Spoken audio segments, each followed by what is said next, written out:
नमस्कार, मैं संजय कुमार शर्मा। आप देख रहे हैं बाबा राष्ट्रीय न्यूज समय के साथ।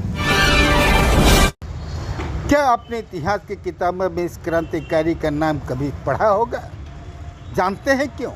क्योंकि अगर इनका नाम सामने आ जाता तो कई फर्जी नायकों के चेहरे से नकाब उतर जाता। आज वक्त आ गया है उस सच को जानने का जिसे हमसे 100 साल तक छुपाया गया है। हम हर साल आज़ादी का जश्न मनाते हैं, तिरंगा फहराते हैं, लेकिन क्या कभी सोचा है कि उस तिरंगे के केसरिया रंग में कितने ऐसे नौजवानों का खून मिला है जिसका नाम आज तक हम नहीं जानते। आज बात ऐसे क्रांतिकारी की जिससे अंग्रेजों ने the most dangerous man in India, Bharat का सबसे खतरनाक इंसान कहा था, लेकिन हमारे इतिहास में उसे गुमनाम बना दिया गया। वो नाम है पुलिन बिहारी दास का। वो नाम जिसे दफन कर दिया गया। जब बंगाल विभाजन की आग में जल रहा था तब एक शख्स खड़ा हुआ जिसने कलम नहीं बल्कि लाठी और तलवार उठाने का फैसला किया। उसका नाम था पुलिन बिहारी दास।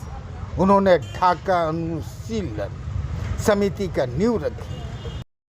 यह कोई साधारण संस्था नहीं थी, यह एक क्रांतिकारी की ऐसी फौज थी जिसके पास 500 से ज़्यादा शाखाएं और 80,000 से अधिक समर्पित जाबाज थे। जब अंग्रेजों की रूह कांप गई, पुलिन बाबू जानते थे कि हाथ जोड़कर आज़ादी नहीं मिलेगी। उन्होंने अपने शिष्य को छापा मार युद्ध सिखाया। कल्पना कीजिए 19वीं के उस दौर में जब भारतीयों को लाठी उठाने पर कोड़े मारे जाते थे, तब पुलिन बिहारी दास ने सरेआम अंग्रेजों की नाक के नीचे अपनी सेना को युद्ध का प्रशिक्षण दे रहे थे। 12 डकैती का वो किस्सा आज भी रोंगटे खड़ी कर देता है जब उन्होंने अपने टीम के साथ मिलकर अंग्रेजों के खजाने पर धावा बोला। चैनल को सब्सक्राइब नहीं किए हैं तो चैनल को सब्सक्राइब करें और खबरों के साथ बने रहें। वो लुटेरे नहीं थे, वे अपनी मातृभूमि का पैसा अंग्रेजों से छीनकर क्रांति के आग में दहका रहे थे।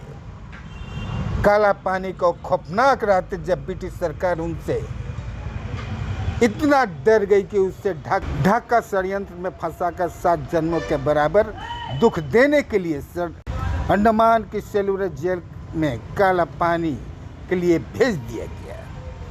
वहाँ उन्हें कोल्हू के बैल की तरह जोता गया। हफ्तों तक अंधेरे में कोठरियों में रखा गया। बेड़ियों से उनके पैर को लहूलुहान हो गए, लेकिन क्या वे टूटे? नहीं।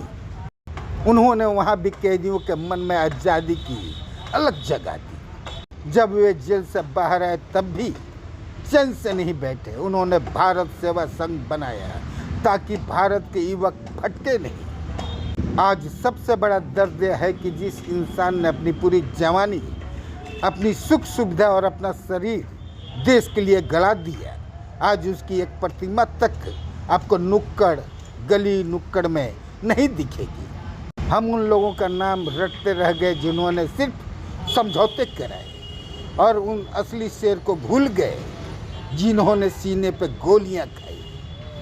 मेरे देशवासियों, क्या पुलिन बिहारी दास की कुर्बानी बेकार जाएगी? शहीदों के चिताओं पर लगे हर वर्ष मेले, वतन पर मरने वाले का बाकी यही निशा होगा।